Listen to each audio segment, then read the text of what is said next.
meron kahapon, no? Sa discussion natin. Sige nga. Anyone? Huwag na magkahiyaan at dali. Para madami-dami tayong ma-discuss. Sige nga po. Ano nga po mga na-discuss natin yesterday?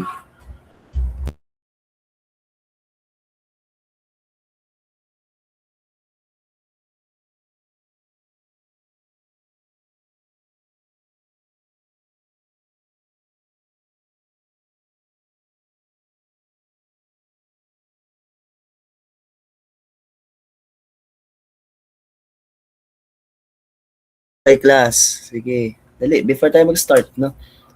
Ano po yung anong ating na-discuss yesterday? No? Saan ba tayo natapos? No? Recall lang natin kung ano na-discuss.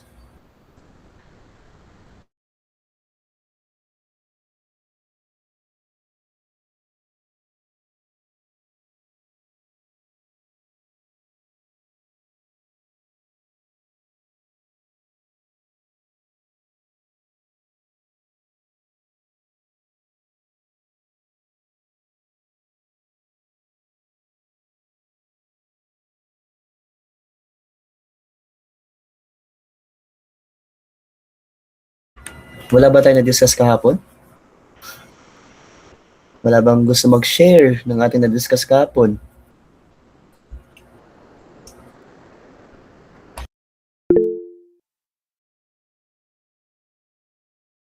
Yes, Hazel. No? Anong na-discuss natin? Sir, diniscuss din po natin yung porosity po. Porosity po ay measures how much empty space po a rock have po. Tapos, diniscuss din po natin yung mga types ng porosity, which is absolute porosity po, yung ang natito po ay yung connected pores po at saka yung isolated pores. Tapos, effective porosity po, wherein yung interconnected pores lang po yung nadon. Ginagamit din po siya sa mga calculations po.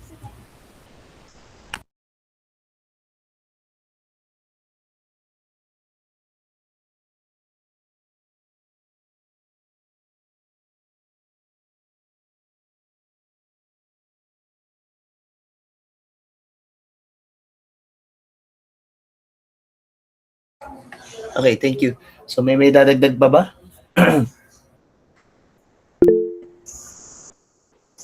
Yes. Just Lian. Tama ba? O Agat, ano ba pwede ko tawag sa'yo? Lian na lang po, sir. Okay, Lian. Okay.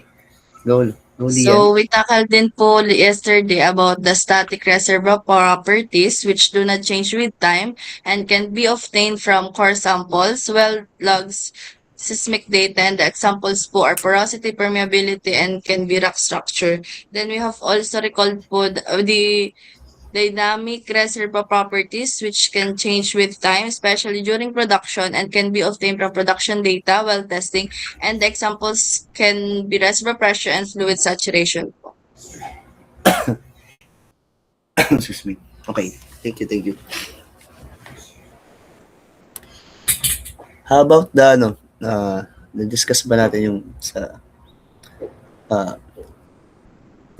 anisotropy, heterogeneity, no? Na-discuss ba natin yun? Excuse me. Any insights about that matter? May natatandaan pa ba kayo doon?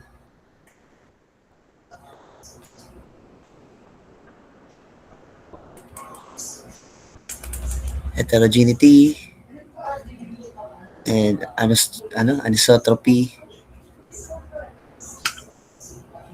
Pinagkaiba nun. Ano kaya?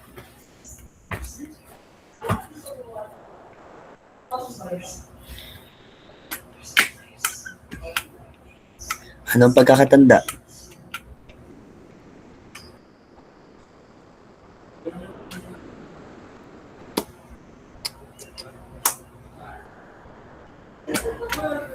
Kahit ano.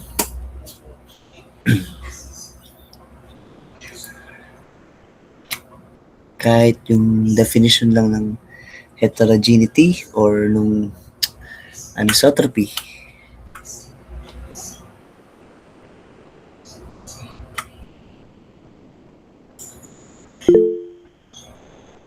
Yes, Jacob? Sa anisotropy daw po ay nagre-refer po siya sa direction dependent po na properties. Mm-mm. Whilst ang heterogeneity naman daw po ay through spatial variation properties throughout the material po. Okay. So, thank you. No? So, continuation of our discussion will be the fluid saturations. No? So, aware naman kayo dito. No? Saturation. So, ito naman ay somehow na-discuss na ng pauna. No? Okay. So, definition of saturation. So, this is the fraction or percentage of the total pore volume within a reservoir rock occupied by a specific fluid such as oil, gas, or water. Again, so based on its definition, no? Yung saturation daw, okay? Ay fraction, no? Is a fraction or percentage, no? Of the total pore volume. So based on its definition, okay? Yung saturation, yung pagkuha ng volume saturation, ay nakabase sa isang certain parameter also, no? Particularly static reservoir property. So, alin kaya yun? No? Based on its definition, no? Nakalagay dito is total pore volume within a reservoir rock. Ano kaya yun? No? Saan kaya siya nakabase pa? No? Kung kukunin natin yung saturation ng isang reservoir, no? Particularly yung kanyang pore volume filled with fluid, no? So ano kaya yung kanyang anong specific parameter ang involved when it comes to saturation, no? Anong specific reservoir or static reservoir property kaya iyon, no?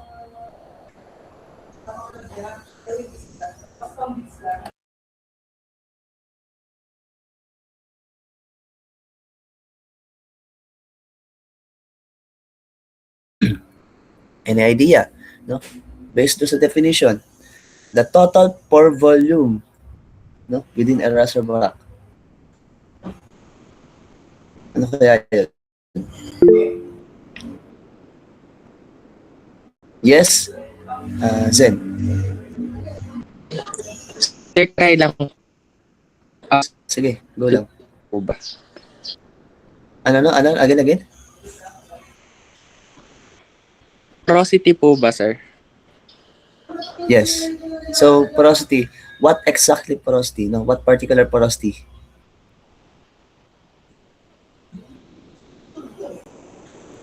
Yes, it is true. Porosity involved. But what particular porosity? What type? Yes, Lian. Sir, effective porosity po. Yes. Effective porosity. No? So, ulitin natin ha. Ang ginagamit natin sa computation, especially when it comes to reservoir engineering, is yung effective porosity. Because, yung nga nakalagay dito, no? Yung pore volume na yun is occupied by a specific fluid, no? Anong type of porosity lang naman yung may kakayanan na mag-store ng fluid and at the same time mag-transport ng fluid, transmit. Diga ang effective porosity lang. So that's why ginagamit natin dito or involved sa saturation is yung effective porosity. Another thing, no? So if you're going to calculate the saturation, so it is the summation, or let's say in a reservoir, no, there's a fluid present, right? Oil, water, and gas. So kung i-calculate natin siya or pagsasama-samahin, if we add it all together, that sums to 100%. No? Sa percentage, 100%. Pero in fraction, that is equal to 1. Okay?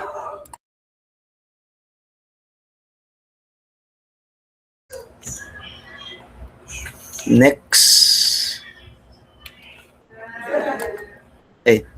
So here, I have a illustration here of the formula, no, to get the saturation of certain fluid. So we have saturation, oil saturation, no, and that is equal to oil volume over pore volume, no. As for the gas, that is gas saturation, we have gas volume over pore volume, and then we have water saturation, and that is water volume over pore volume. And then, makikita nyo sa baba, no, meron tayong nakalagay dito, typical water saturation values for different lithologies. No? Naka-indicate si rock type, and then each rock type corresponds to or has a corresponding water saturation range. No? So, ito, I have a question here. So, gamit yung formula no, ng oil saturation. So, ginamit ko siya. No? And then, sa reservoir ko, na-compute ko na ang oil saturation is 70%. So, or let's say, ang na-compute ko is let's say, yes, sabihin ko, na-compute kong oil saturation ay 85%. No, yun lang. 85%. So, sa tingin nyo, what rock type is present in the reservoir? Ulitin ko nag-compute ako ng oil saturation, and then nakuha ko is 85%. So, based on that information, no, and using the category, no, dito, so, what will be the lithology? What will be the lithology of the reservoir? Ano kaya?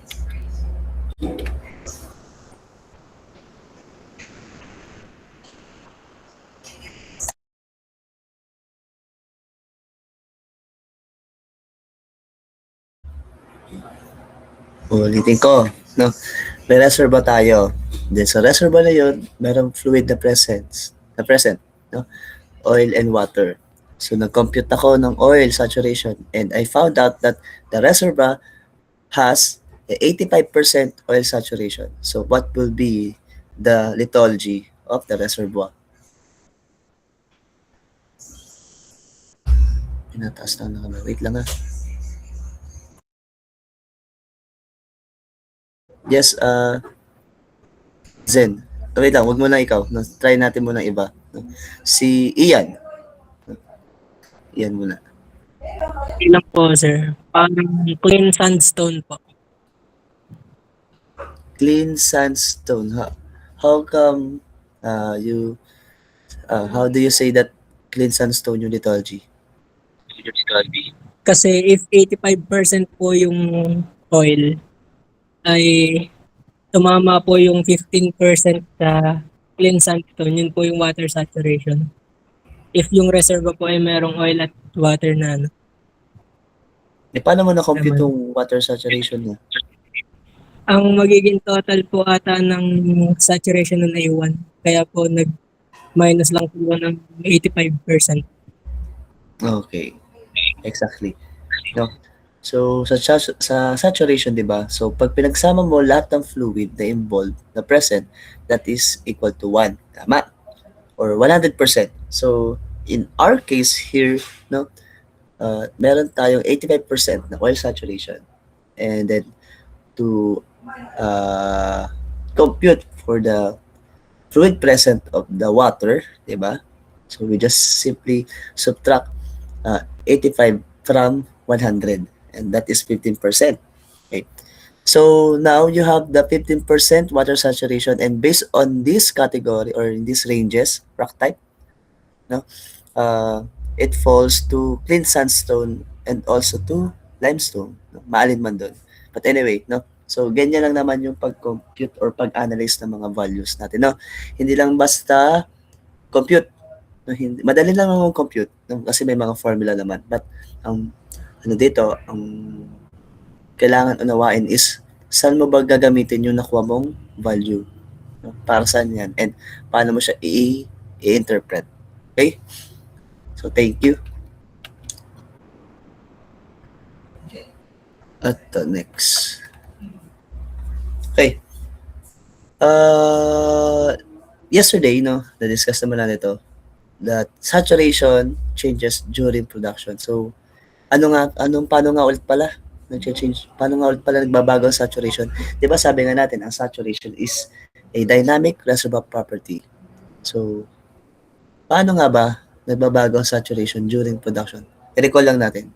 Paano nga ba? An idea?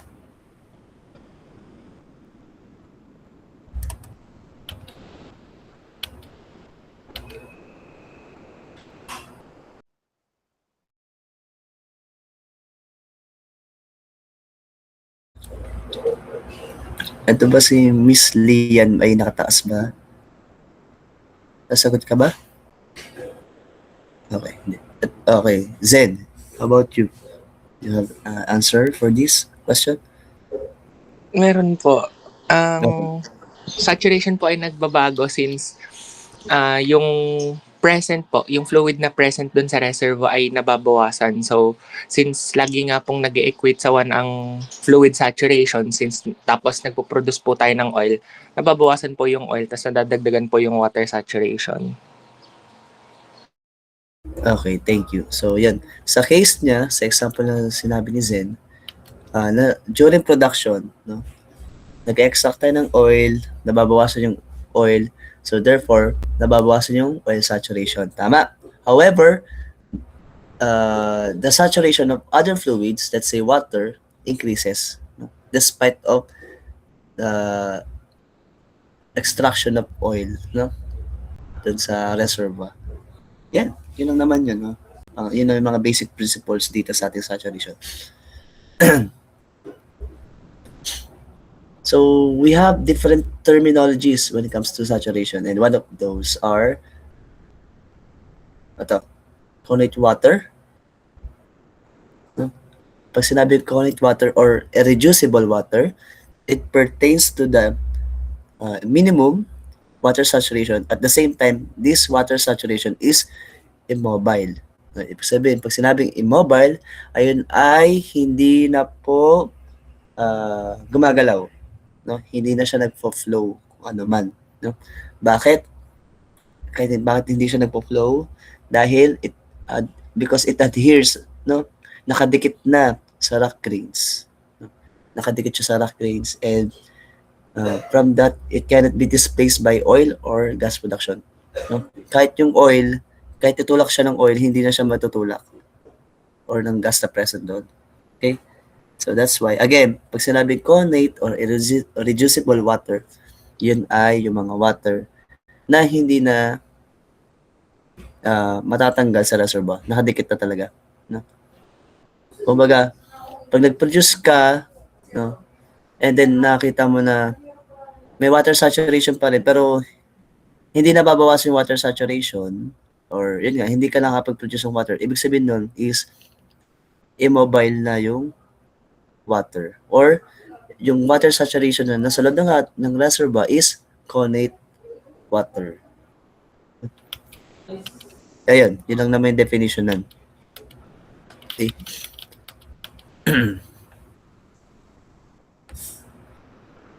Question dito? Meron ba? Wala naman. Okay. Next. Critical oil saturation. So, pag sinabing critical oil saturation, it is the threshold, no? Threshold percentage of oil na kung saan the oil becomes mobile and cease to flow. So, parang in other term, parang siyang standard, kumbaga. Pag below this threshold, itong threshold, ibig sabihin, threshold is 20%, no? Oil saturation. No? Kapag bumaba pa dyan ng 20%, ibig sabihin hindi na siya gagalaw. No? Hindi na siya gagalaw, or yung oil na yun hindi na gagalaw. Or yun nga. No? Hindi lang po flow. Okay. May scenario tayo. No? Initially, ang reservoir may water and oil na present. Okay? So, initially, ang oil saturation is 80%. Ngayon, nabawasan siya, naging 50%. Kung ang threshold ay 20%, sa tingin nyo, gagalaw pa siya? Yes or no? Magkakapag-produce ka pa ba? Yes or no? Ulitin ko ha. Ulitin ko. Meron kang oil saturation, no? That is 80%. Ngayon, after production naging 50%. So ang question here, kapag ba ang threshold ay 20%, makakapag-produce ka pa ba ng oil? Yes or no? No, yes. Bakit? Kasi kasi mas mataas pa yung critical oil saturation is 20% and it is above the threshold. So basically, you can still produce oil, no? Despite having 50% saturation na lang, no? Remaining. No? Yun lang naman. Kung merong critical oil saturation, meron din naman for gas, no? same definition, no? Ang pinakaiba lang is ang fluid involved. So sa gas saturation, ibig sabihin kapag na-reach mo yung critical gas saturation, at that point or at that percentage, hindi na po gagalaw yung gas, no? Hindi na po gagalaw. Ayun na rin yung magiging minimum value ng gas present doon sa reservoir. Next, nakalagay kasi dito, marking the transition from oil-only production to gas oil flow during pressure depletion. So, ganito.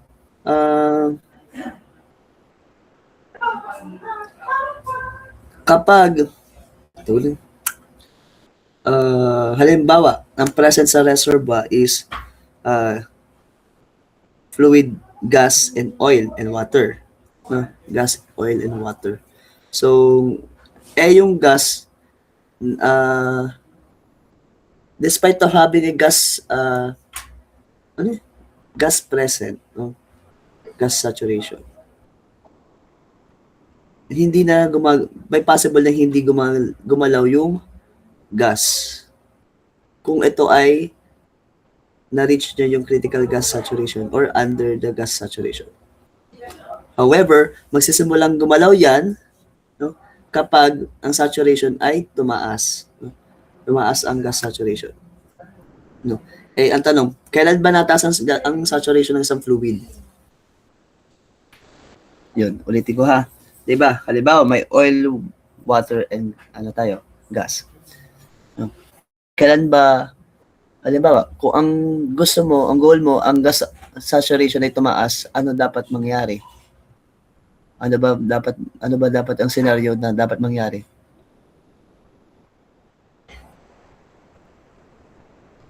Ulitin ko ha. Meron tayong fluid present sa reservoir. Ulitin ko. Gas, oil, and water. No? Ngayon, sa tatlong iyon, gusto mo yung gas saturation mo mag-increase, no?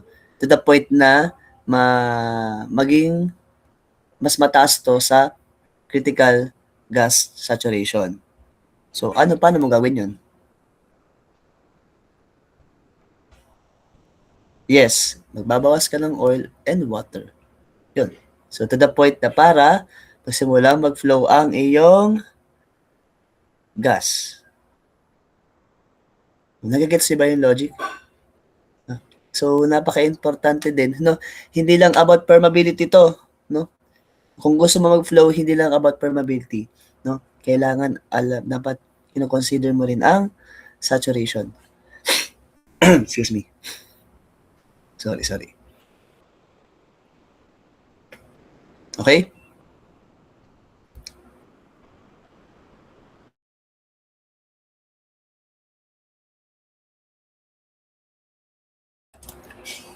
Now, we have residual oil and residual gas saturation. Okay? So, ito ay counterpart ng connate water or irreducible water. No? Kung ang connate water are yun ang tawag sa immobile na water or yung minimum water na present, Atong sa residual oil, no, and gas, yan yung oil and gas na hindi na gumagalaw, no? Immobile fraction of hydrocarbons, no? Hindi na gumagalaw. What are the reason? No? Because of the capillary pressure and as well as the viscosity, no? The resistance of fluid to flow. Okay? So, at what scenario? So, possible during production or water flooding. So, pag, yun nga, ba? So, hindi ka naman mahihirapan, no, na maintindihan to, no? Kasi yun ay mga counterpart lang naman yun. Okay?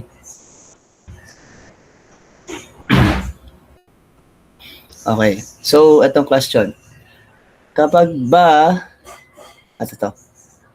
kapag ba na-reach, kapag ba na-reach ng, hindi, scenario, kapag ba na-reach mo yung oil, yung critical oil saturation, ang tawag na ba doon sa oil na yun is residual oil? Yes or no?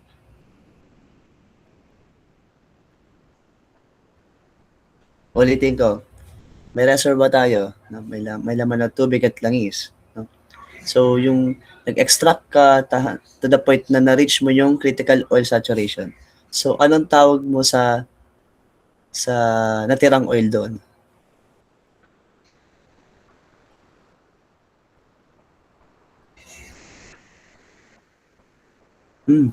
Anong tawag? Anong tawag doon? Na-reach mo yung critical oil saturation. No? Under na siya ng critical oil saturation, for example. Anong tawag na doon sa oil na yun? Yes, residual oil. No? Ganun lang. So, kung basta kapag yung oil na yun na-reach yung ganung threshold, mas mababa ba doon, edi ang tawag na doon is residual oil, no? So hindi na siya mawawala or hindi mo siya matatanggal unless may gawin ka, no? Tulad ng sinabi ko kanina, kung may tatlong fluid na present, oil, gas, water, no? Pwede kang gawin, no? Pwede mong bawasan yung isa para tumaas yung isa, no? Pwede mong bawasan yung gas para tumaas ang oil. Yun, ganun mga scenario. Okay? But again, no, may mga parameters pa rin na involved dyan, no? Especially, makalimutan nyo yung capillary pressure. No? Nakalagay kasi dito, capillary pressure and viscous forces. And that is under ng wettability.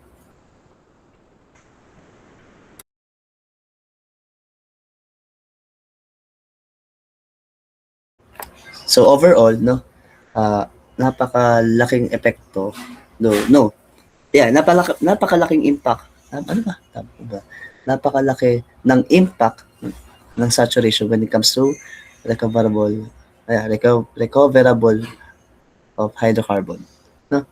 So pag mas mataas yung saturation, obviously naman, no, somehow, no, possible mataas din yung ma-recover mo. Possible. Proportion naman sila, no? Okay?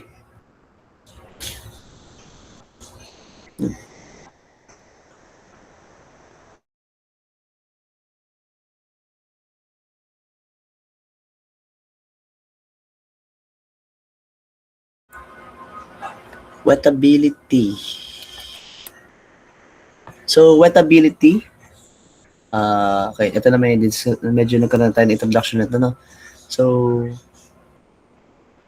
the surface tendency to attract and spread a liquid, no? So, sa case na ito, okay, sa case natin, isipin nyo, we have fluid here and usually naman let's say, water, no?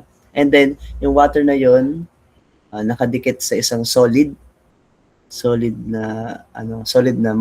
matter, or let's say grains, no? Or grains or matrix of the rock. Pag sinabing grains, edi yung mga matrix, mga butil-butil ng mga bato. So ngayon, depende, no? Depende sa gaano kakapit yung fluid, yung water doon sa bato. Yung sinasabi nating wettability, no? Kung yung rock natin or yung grains natin is hydrophobic, ibig sabihin nun, hindi siya madikit sa yung fluid natin, no, hindi madikit sa bato, no? Hindi niya love ang water, no? Kung ang tubig natin ay sobrang dikit sa surface ng grain, so basically, that is hydrophilic, no? Mahal ng bato yung tubig. Na all mahal. Anyway, so, yun. Ganun na. Ganyan naman yung sinusukat natin sa wettability. Adhesive forces, no? Liquid-solid attraction. So, at the same time, no, meron din kasing involved na sa pang force, which is cohesive force, no? Liquid-liquid attraction. So, saan nangyayari yung liquid-liquid attraction? Eh di yung, sa case natin, eh di yung, probably yung oil, water, and gas, no?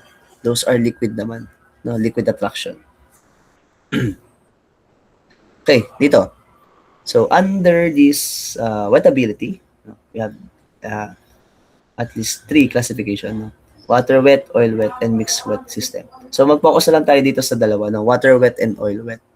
So, pag sinabing water wet, no, yung grain natin, no, napapalibutan ng water. O kumbaga, ibahin natin, yung water natin dumidikit sa grain.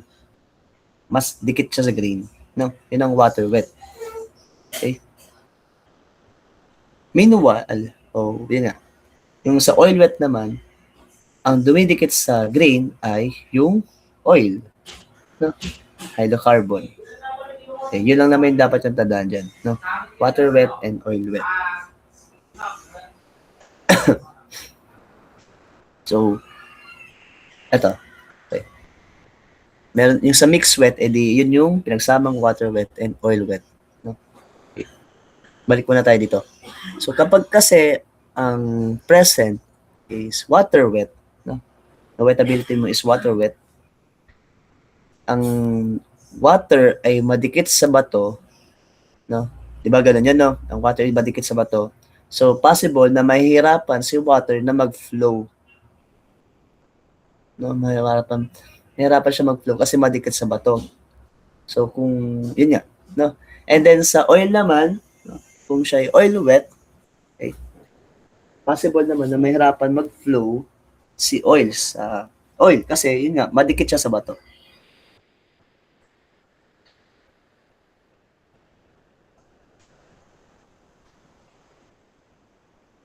Yan, yun lang naman yun.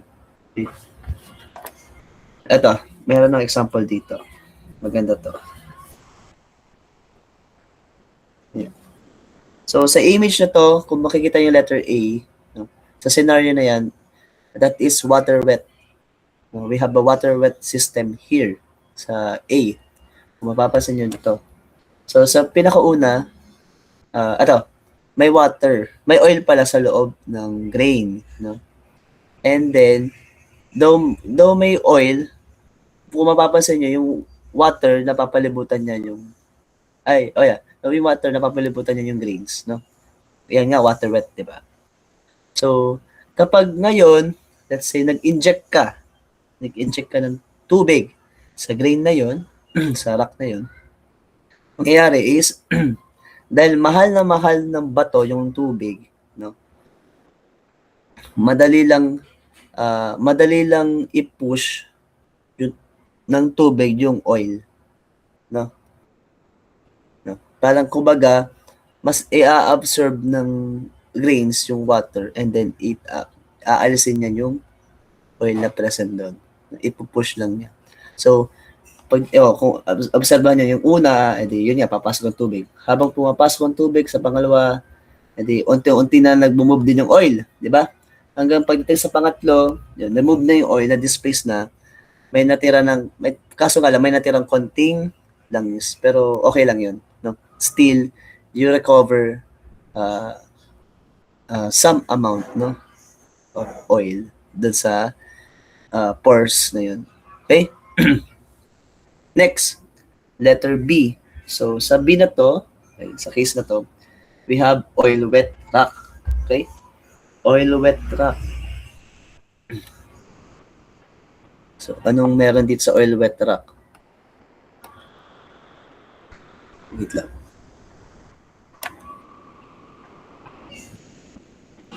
Okay. So, oil-wet rock, edi yung oil natin, no, madikit sa bato. Okay? So, sobrang dikit. Kumbaga, ayaw niya humiwalay. No? So, ngayon, nag-inject ako ng tubig. So, ang goal ko nun is i-push yung oil or yun, i-displace ang oil. No? I-push ang oil. So, nag-pinush ko, yun, may water dito. Hanggang sa, yun, nangyari, na-bypass ni water yung oil. No? Binypass lang, hindi niya na-push talaga. At yun, parang in short, nagpa-flow yung water. Yun lang. Hindi naman siya nakapag-displace ng maayos. Gets nyo ba? Yun yung naging scenario. Parang wala nangyari na ano lang. Nag-inject ka lang. Tapos yun, nagpa-flow lang. And from that scenario, no, that causes yung tinatawag nilang early water breakthrough. No? Early water breakthrough. Yung in-inject mong tubig, no, napoproduce mo na agad. Yun ibig sabihin nun. Napoproduce mo na. Parang nagre-recycle lang ng tubig. Yung in-inject mo papunta sa lupa, kinukuha mo lang din, ina-absorb mo lang din. No? Pinaproduce mo lang din yung tubig na in-inject mo. So, yun yung masama. So, yun yung wag na yun ang iiwasan na scenario. Question dito? Meron ba kayong gusto pang itanong regarding dito sa wettability? Malinaw naman ba? Okay, so wala naman tanong so far. So next, capillary pressure. So capillary pressure, ito. So it pertains to the pressure difference, no? Sa capillary pressure, involved na dito yung liquid-liquid attraction or tinatawag nilang cohesive force, no?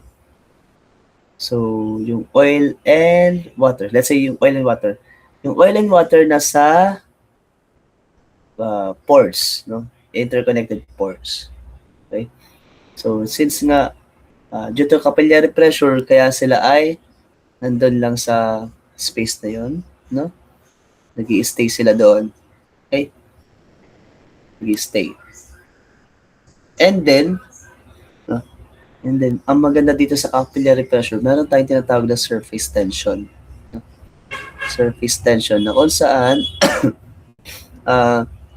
yung dahil sa surface tension, no, na between two fluids, no, tulad ng water and oil,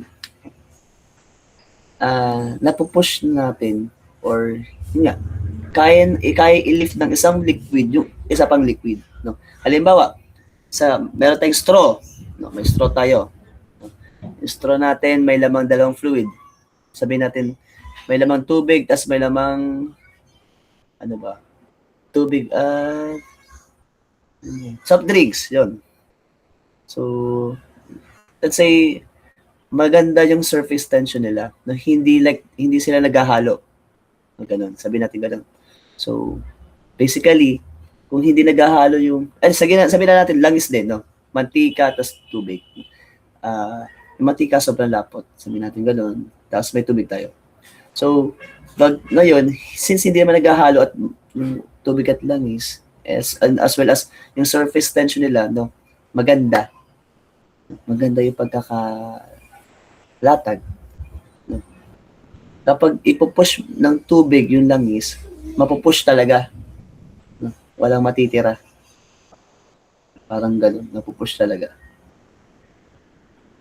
Yun yung usually ganyan sa sa mga pores, mga micropores, mga microtubular pores sa rocks. Okay. So, ano bang oras na? Okay. Hindi pa tayo tapos sa lesson 1 kasi meron pa tayong isa pang discussion which is sa na yun, oil-water contact, free water level, ganun. No? Parang about sa petroleum system. But still, ganito.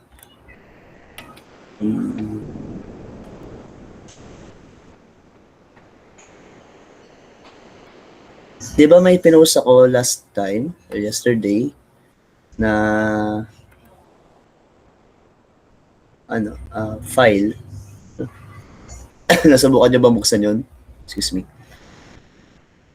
Yung file na yun, na-try niyo ba buksan? So, kung hindi pa, okay lang, no? I want you plus answer it. No? Ngayon, kung pwede, subukan natin sagutan. No?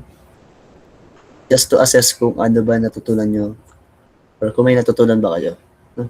But anyway, naniniwala naman ako may natutunan kayo. So, okay.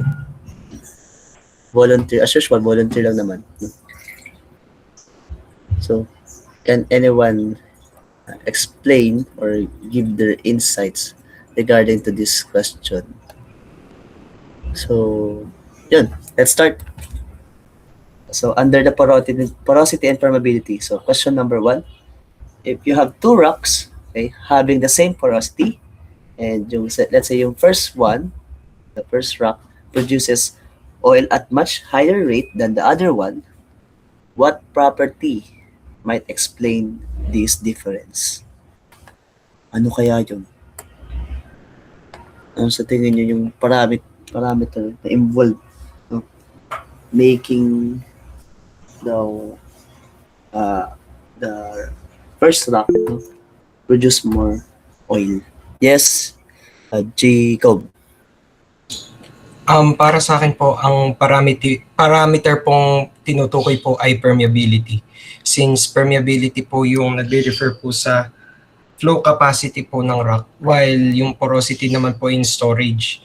Na-mention din po yung pinagkaiba po ng absolute at effective porosity, kung saan ang effective porosity po yung ginagamit po sa pag-compute, kung saan yun po yung kino-consider po yung mga connected po na pore spaces. Okay, thank you. Thank you. Kumbaga, no, sa case kasi na to, nagpo-produce na, di ba? And ang mahalaga lang naman, ang mahalagang parameter dito is yung effective porosity. No? Effective porosity because they are interconnected pores. No? And then, since interconnected pores sila, so, ang kagandahan dito is may possibility, no? Possible kasi na yun ay permeable, no? Permeable sila. So, yung isang rock dyan is permeable. So, that means that basically it produces more, no, than the other one. So, thank you. Next, number 2. Expansion and brick both have pores. So, which one is more permeable and why? Bakit kaya? Yes, Miss Hazel. Sir, for me po ay yung sponge po kasi po mas malaki po yung pores niya and connected po kaysa po sa brick. Okay. So, malaki yung pores, sige. Okay. And connected. So basically, yung connectivity niya, no? Interconnectivity niya explains why sponge is more permeable. Tama? Okay. So, since na pag-usapan na rin naman natin yung sponge and its interconnectivity, anong ginagawa ng sponge? What is capable? Is it capable of absorption or adsorption? Yes, Patrick. Sir, when it comes to sponge po, it's absorption po. Ina-absorb. Abs. Opo, abs po. Okay.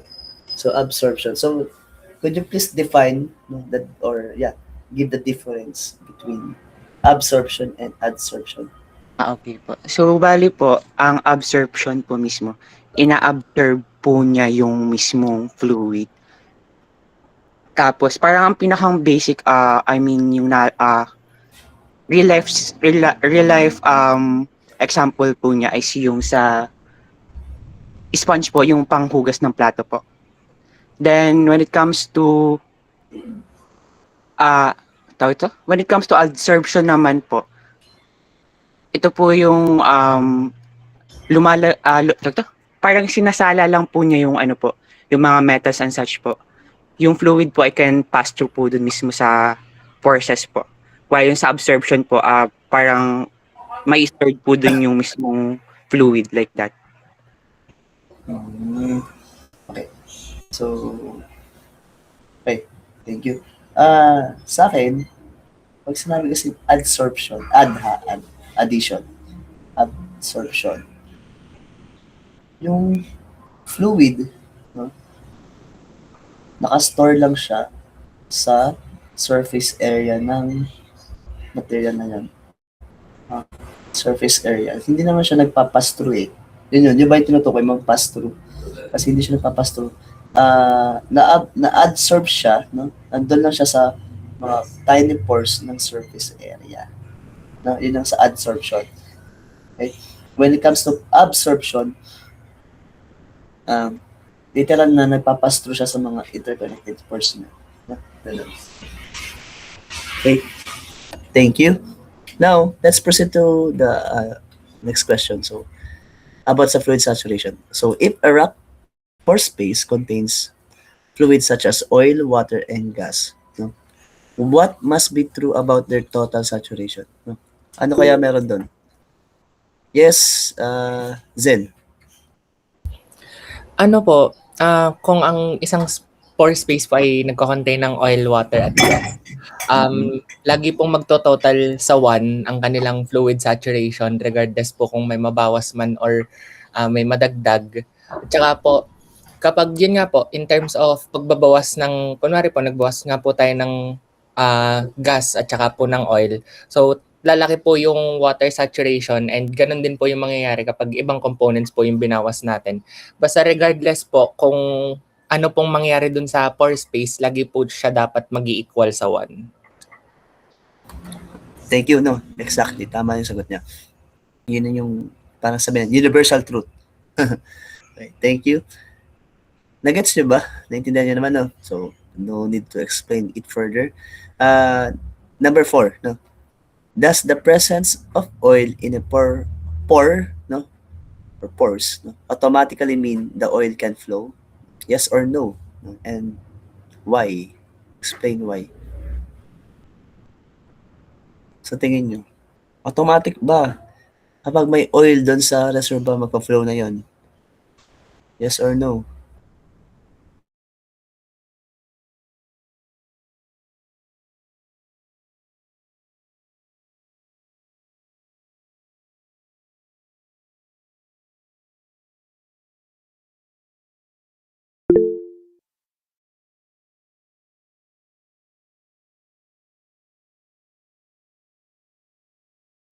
Yes, Jacob.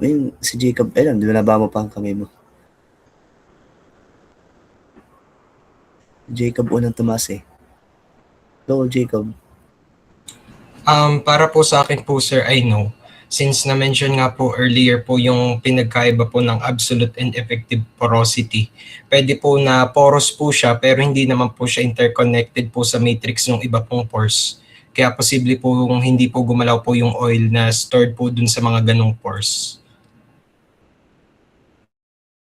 Okay, thank you.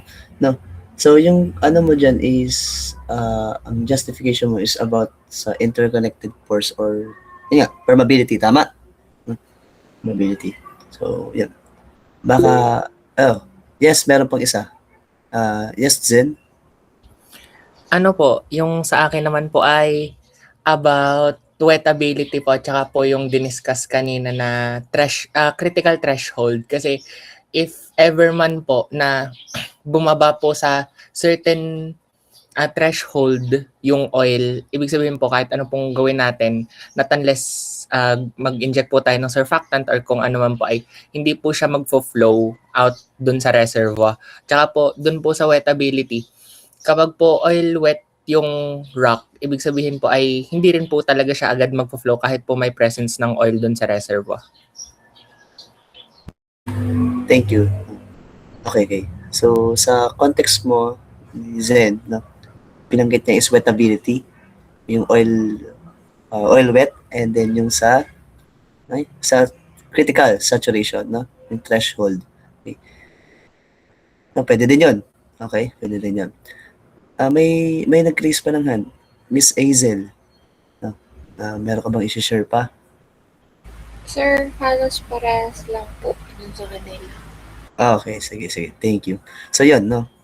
So, in short, no, kung yung mga nabanggit nyo, masasabi natin na konektado sila sa isa't isa when it comes to oil recovery. Tama? Wettability, oil saturation, permeability, porosity, o di ba? So, expect mo kapag compute tayo ng recovery, ng estimation, makikita nyo yung formula na yan, na makikita nyo yung value na yan.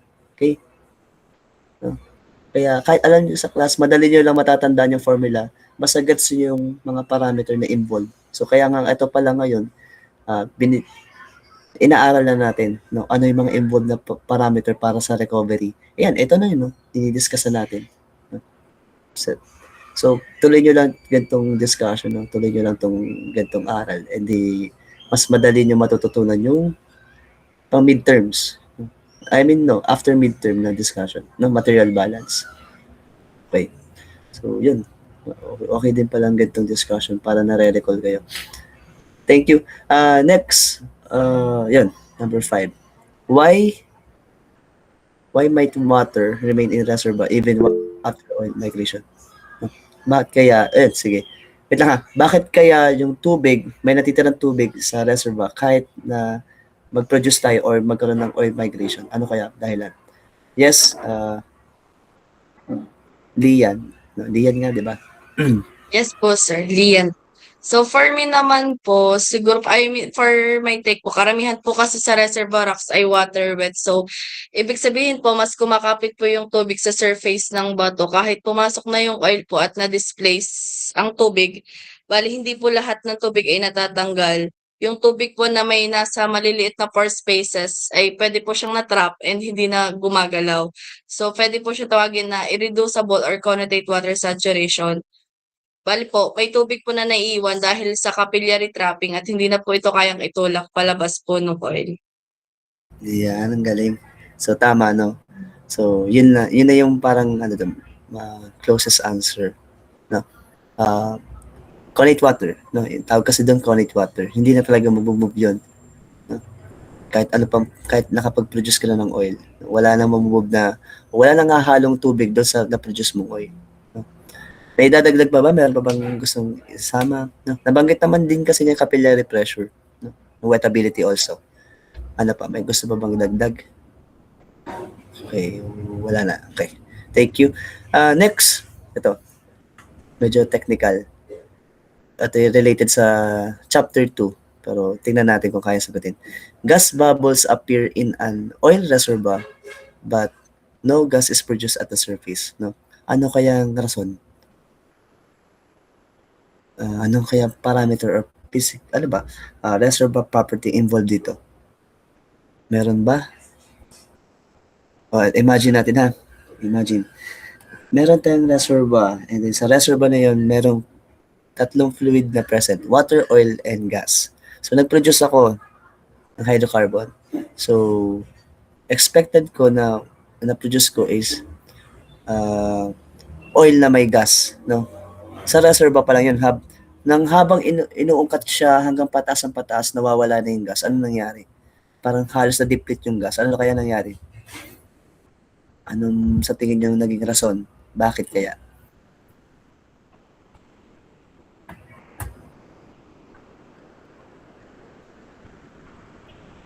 Ano kaya naging rason?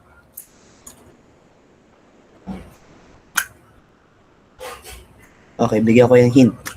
Kasi ito yung next discussion to. Pero ito na posibleng hindi nyo matandaan. Ang hint ay PT diagram. No?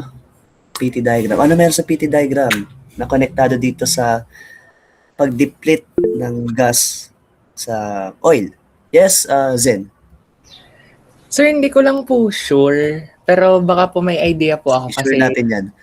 yun din po yung iniisip ko kanina. Since nasabi nyo nga po yung PT diagram, ang nasa isip ko po ay since mataas po ang pressure sa loob ng reservoir at pagdating Okay. po sa surface ay nagdi-depressurize po siya. Yung gas po ay para pong nagko-convert po into liquid.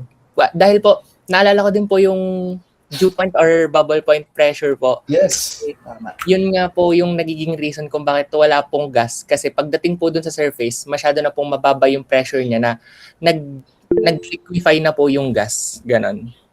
Okay, good. Yeah, may dadagdag pa. Yes, Lian. So for my take naman po, yung isa po sa physical reason po is yung below critical gas saturation pa po yung gas. Ibig sabihin po, kapag bumaba po yung reservoir pressure below bubble point, nagpo-form po ng gas bubbles sa oil. Pero kung konti pa lang po yung gas, hindi pa po siya connected sa isa't isa. So ibig sabihin po, immobile pa po yung gas at wala pa pong continuous flow papunta sa well. Kaya kahit po may gas sa reservoir, wala pong gas na napoproduce sa surface. Wait lang. Dahil nasa critical pa yung gas. Tama. Tama. Ang point na yun. Below pa siya ng critical saturation. Tama. Okay. At sige. Doon muna tayo sa unang sagot. Yes. So, pwede ito na okay din yung PT diagram. Magandang magandang sagot din yan. So, yung reservoir kasi natin initially is pressurized and then it has high temperature, no? So, as we extract or produce, no, yung hydrocarbon, no, naakyat siya sa wellbore, from wellbore up to the surface, di ba? So, yung pressure natin, habang tumataas, habang nagiging, pumapaibabaw, tama ba yun? Habang, yung hydrocarbon natin, pumupunta sa surface, no? Edi parang bumababa yung pressure, okay? At the same time, yung temperature bumababa din. And that that causes changes in the phases of the hydrocarbon, no? Di ba? Sa tunay, di ba, two-phase yun. May liquid and may gas. So, yung percentage ng gas, umuunti. Possible yun. No? Depende kasi sa classification ng fluid, no, sa reservoir, kung ano ba siya. No? So, yan yung isang rason, which is yung sinabi ni Zed. No? Next, kay Lian naman. Kay Lian. Atong scenario. May reservoir tayo. Sa reservoir may gas, may liquid, may oil pala. So, ngayon, nagpa-produce tayo ng oil, may konting bubbles, namawala-wala. I mean, yun nga, parang hindi nagtutuloy-tuloy. Nangyayari dyan, no? Hindi pa masyadong nakukuha o hindi pa nagpa-flow yung gas kasi hindi pa enough yung saturation ng gas sa reservoir. Tama, siya ay nasa below pa ng critical gas saturation. Kapag, ito di ba? Nagigets ba logic? So, paano tataas ang gas saturation? Hindi nga. Kung sa reservoir natin, may oil, water, and gas, no? And then yun nga, kailangan natin pataasin ang gas saturation. Ano gagawin natin?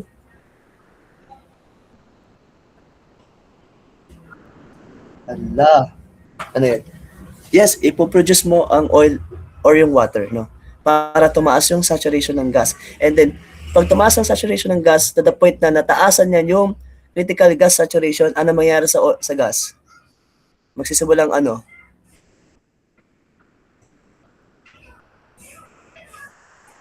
ulitin ko ha. Yung initially, yung reservoir natin, no, may gas, oil, and water. Tama. So, yung gas natin, may critical gas saturation tayo na kung saan, sabi natin, nasa 20%. Nasa 20% ang critical gas saturation natin. And then, ang gas saturation natin is below 20% ng critical. So, ngayon, ang goal mo is pataasin yung gas saturation. So, paano? So, ang ginawa mo is nag-produce ka ng oil and water. No? So, tendency, tataas si gas saturation. Pag tumaas si gas saturation more than sa threshold, no? Sa critical saturation, gas critical saturation, magsisimula na rin mag-produce ng gas. Nagets nyo ba? Na pa-follow nyo ba yung aking nagsasabi? Okay, namnamin nyo muna. Namnamin nyo. Kasi ganito nga, no? Hanggat hindi tumataas yung gas saturation or hindi niya na-exceed yung critical gas saturation, no? Hindi magsisimula magkaroon ng gas sa surface. No, yun naman kasi yun. Okay? Yun lang yun. No? So, para lang tumaas yung gas saturation, edi bawasan mo yung saturation ng iba. Edi from that, magpo-flow na rin yung gas saturation. Ay, yung gas saturation. Yung gas, no? Na present sa reservoir. Okay? Possible na mag-flow. Okay? So, I hope malinaw yun, no? We still have time pa naman. How about, ito, number 7, no? So, about wettability to and capillary. Yeah, capillary. So, imagine pouring water on a thin glass and on wax glass. No? Which surface does water spread on more? And why is this relevant to reservoir? Yes, mamaya ko muna liyan. No? Ito muna si Azel. Yes, Azel? Sir, sa situation pong yan, yung sa clean glass po, nag-spread po ang water kasi po water-loving po yung surface po. Yun po yung tatawag natin hydrophilic po. Sa wax glass naman po ay nag-form lang po ng droplets. Hindi po nag-i-spread kasi po hydrophobic po yung surface.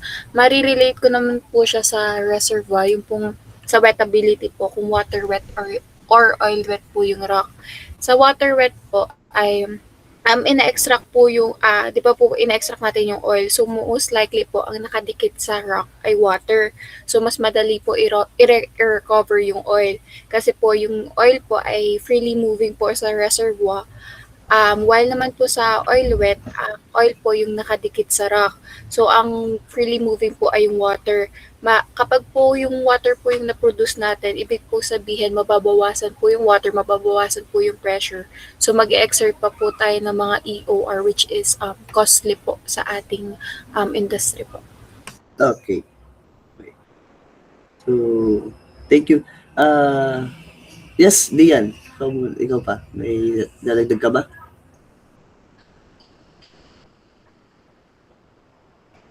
Wala na. Wala nang idalagdag. Okay.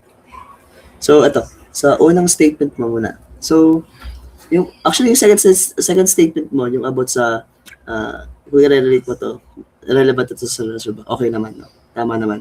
Doon lang sa, medyo may konting lang, misinterpretation lang sa first. Ito. So, bakit, just tama naman, no, na mas mag-spread yung water sa glass, no? Una sa lahat, mag-spread siya kasi, ang contact pa lang naman ng water ay yung sa solid, no? Solid pa lang naman yun. So, mas madali siya mag-spread, no? Yung kanyang force naman doon, yung pagiging wettability na niya is mataas. Ayun na yun, no?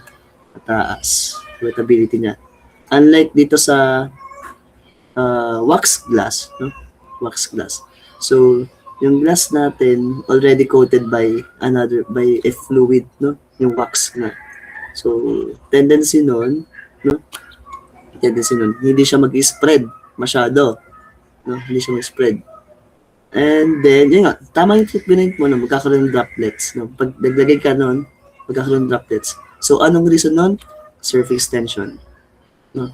Yung tension between the two fluids, yung wax and then yung water. No? Yun yung sinatawag ng surface tension. Kaya isipin nyo, Kaya bakit may namumuong droplet sa mga windshield? Minsan ganun, no? Para sa windshield doon ay minsan ay wala naman droplets, like tuloy as in tuloy-tuloy yung kanyang pag-spread ng tubig. Bakit sa ibang windshield ay may mga droplets? Yun. Minsan kasi may mga coated kasi yung mga surface ng glass. No? Kaya ganun. Okay? And then tama naman ang sinabi mo yung mga hydrophilic and hydrophobic. No? Tama naman yung explanation mo to. So yun, lang doon. Mas clarify ko lang din sa part na yun ng pinakauna. Okay? Thank you. Number 8. Why do you think very small pores tend to hold fluids more strongly than large pores? Yes, Lian? So, for me po, dahil mas malakas po yung capillary forces sa maliit na pores. Sa intrusive, intrusion,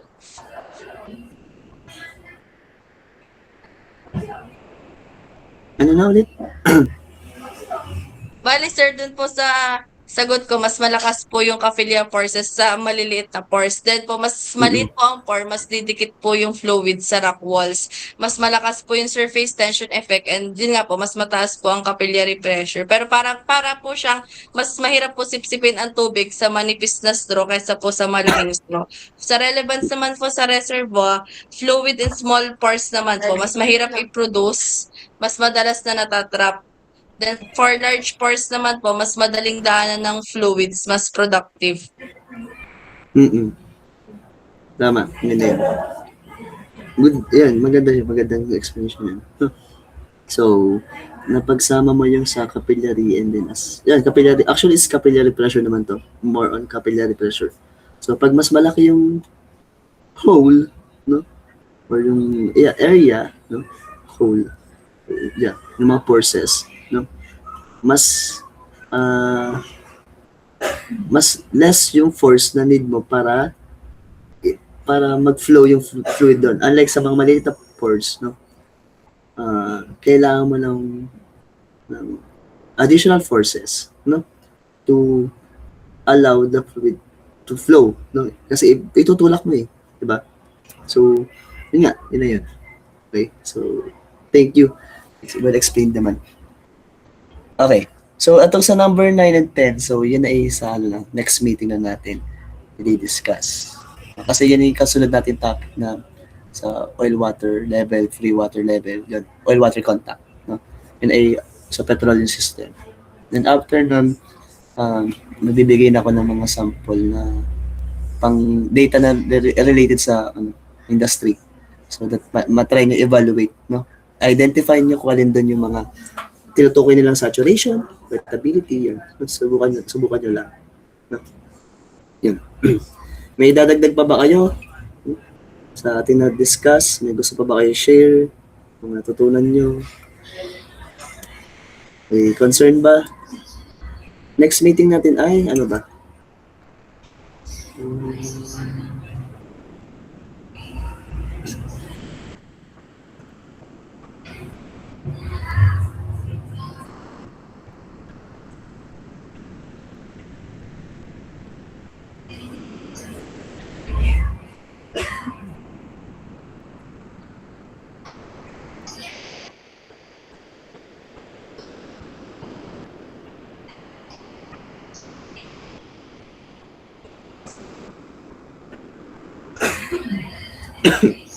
Excuse me.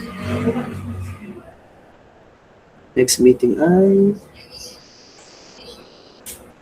Okay, tomorrow din pala. Okay. So, patapos na rin naman tayo ng unang chapter. So, next chapter natin ay about sa mga laboratory, yung mga PVT laboratory, fluid behavior. How fluid behaves. So, medyo i-recall nyo lang din yung computation nyo, no? Kung kayo ay aware sa mga Z-factor, no? Medyo i-recall nyo lang din kung paano.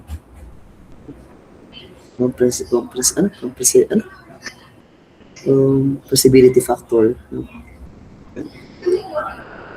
Standing cuts. And then, yan. Explain ko lang kung ano nangyayari sa mga ganun. Facility. Para ma-visualize ko na maigi kung ano nangyayari sa reservoir. Yun lang. So, kung wala na kayong question, tama ba? Wala na?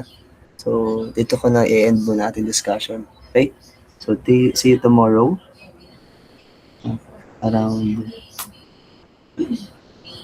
10. 10 na to. Okay.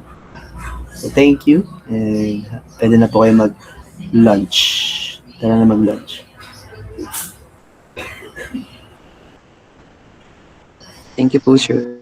Thank you po, Thank you po, sir. Goodbye po. Thank you po, sir.